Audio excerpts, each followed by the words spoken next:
is that we all get it. Don't give in to the pain, just keep living, cause got dreams I'm striving for. So I'm gonna live higher.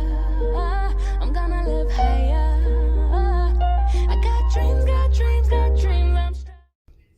What's up, guys? It's Toby Ozario, and in today's video I just wanted to shoot a quick video to talk about how you can use business credit to purchase real estate. Use business credit to purchase some properties, right? We're gonna go over how to do it step by step, right? So before I get started, don't forget to subscribe, hit that bell notification, that way you get notified whenever I post a video. Also, give this video a like, give this video a like. It does help with the algorithm to get this video published and suggested to other videos out there. So if you're not familiar with business credit, here are the main benefits of business credit, right? Business credit does not report to your personal credit, right? The credit lines do not report on your personal side, right? So you can have a $50,000 credit line, and it does not report to your personal. It doesn't lower that utilization on the personal side. That's a benefit, right? And there's a lot of creative ways you can use business credit, because you can use it for escrow money, down payment, which is what I'm doing, down payment. You could use it to fund a rehab. You could use it for your marketing. You could use it for to pay a contractor. You could use it to purchase a property outright. But what you need to have in place before that, you're gonna be a personal guarantor to that credit line, right? Just give me a second here. You're gonna be a personal guarantor to that credit line. So you do need to have a good personal credit score, because you're gonna personally guarantee that credit line. You really want to be around, the minimum is like 680. But you really want to be around 740 to get the highest credit lines, above a 740, especially with the pandemic going on. They're tightening up a little bit with extending credit, but it's starting to get a little bit better. But essentially, you want to have a good personal credit, because they're going to go off what you have on the personal side. They want to see that you're responsible, and then they'll lend you out business credit lines. And what you can do again with that business credit line is you can purchase a property outright. You can actually send a wire from the credit line to the title company. You just have to. There's third-party companies you can set up that you can use. That will get that set up for you, and you can send that credit line. You can use that credit line to wire the money to the title company, and you can use that to close on the deal. So you're actually the cash buyer. So in wholesaling, you're not using any money, any cash. When you're wholesaling these properties, that's because you're assigning the property. You're not actually closing on the property.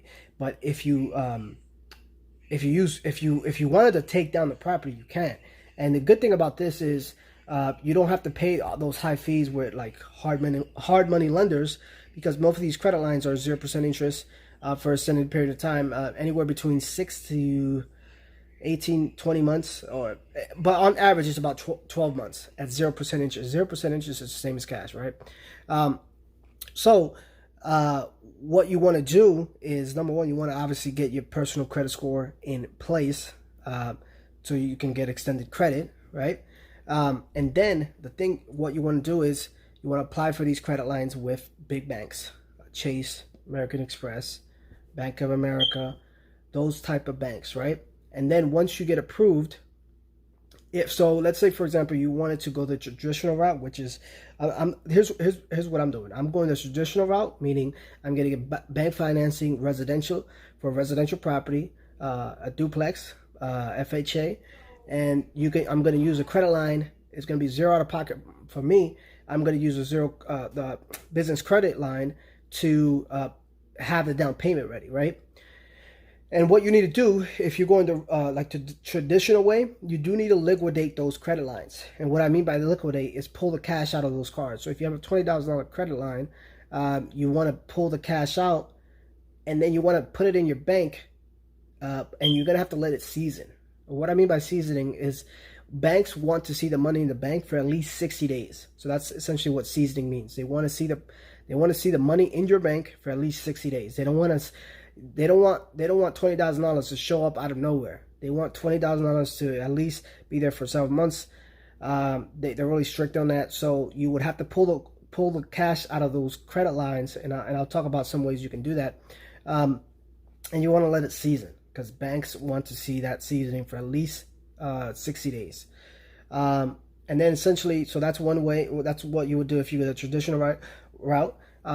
You can do, you can purchase it outright. You can get an extended. You can get a wire sent from the credit line to the title company. You can also you can use that. You can use a credit line to pay your vendors. There's third-party companies that actually send a check, or they'll send a check to that vendor, to the contractor. So you can use that. What else? Down payment. You can use a credit line to like go to like a store like Home Depot and just use the card there. Also, what you can do is hold on. What you can do is that's essentially what you can do. Those are some of the things. So one way to get the cash out of the card, like to pull the cash out, you can use a third-party vendor like Plastique. You can also you can buy things and resell them for the cash. So let's say like you can buy a car from a dealer or something like that, or just buy stuff and sell them on eBay. Like buy stuff that you can flip on eBay and just get the cash for it, right? So you buy $10,000 or $20,000 worth of stuff. You obviously want to be strategic. You want to make sure that what you're buying, you're going to make a profit on, right? You're not going to lose money. So those are some ways that you can pull the cash out. Another way you can do is you can also like have like a family member who's trying to make a big purchase, and tell them that you would pay using your credit card, and they'll just give you the cash. So that's another way that you can pull the cash out. Those are kind of the top 3 ways you can. There's obviously a lot of ways, a lot of other sneaky ways that you can pull the cash out. The number one thing you don't want to do is you don't want to. So if you have a credit card, they give you the option to do a cash advance. You want to stay away from cash advances at all possible. Like you never ever want to do a cash advance. Why? Because the way the cash advance works is, so let's say you have a $20,000 credit card, and they give you, I don't know, $5,000 cash advance, right? Meaning you can get cash, you can get $5,000 cash against that credit card. The problem is cash advance transactions, when they're quoted as a cash advance, the interest is charged daily, usually 24% or higher. So let's say if I take out that $5,000 as a cash advance fee, right? So I'll get $5,000 cash, right?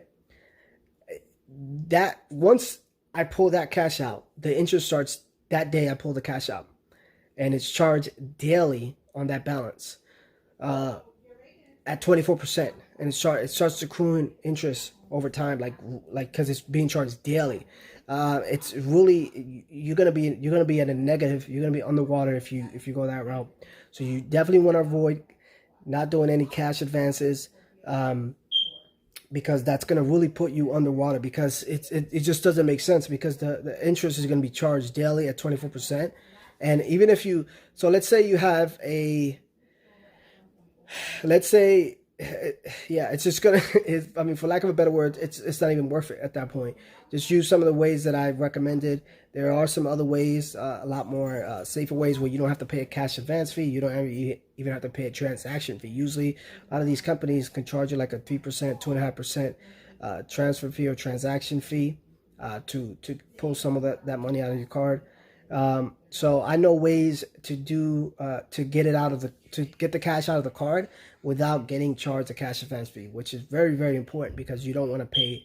You don't want to. You'll be underwater. It wouldn't even be worth it at that point, honestly. But let me know if you guys have questions. Comment below in the comments if you guys have any questions. I'll be sure to answer them. But you can use business credit cards to fund your rehabs, fund your deals, take down a property, fund your down payment. Again, if you're gonna go a traditional route, you want to put it in the bank, and you don't want to deposit large chunks in your bank account. You don't want to if you liquidate $10,000, you don't want to put $10,000 in your bank. You want to put $5,000 1 week, and then wait 2 weeks, and then put another $5,000. You don't want to do it all at once. It's going to cause a red flag. Anything over $10,000 for the banks traditionally, that kind of like a red flag, because it came out of nowhere. they kind of know your bank activity. They're going to start to question where that money came from.